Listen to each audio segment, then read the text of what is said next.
बिस्मिल्लाहिर्रहमानिर्रहीम। तकबीराते तशरीक 9 जिलहज्जा की फजर से 13 जिलहज्जा की असर तक हर फर्ज नमाज के बाद फौरन बाद मर्द हजरात के लिए बुलंद आवाज से और औरतों के लिए आहिस्ता आवाज से एक मर्तबा इन कलिमात का पढ़ना वाजिब है।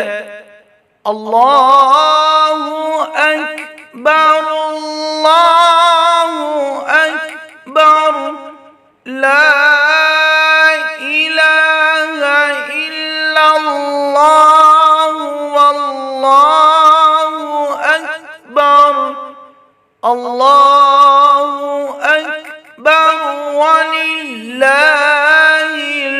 हम्द।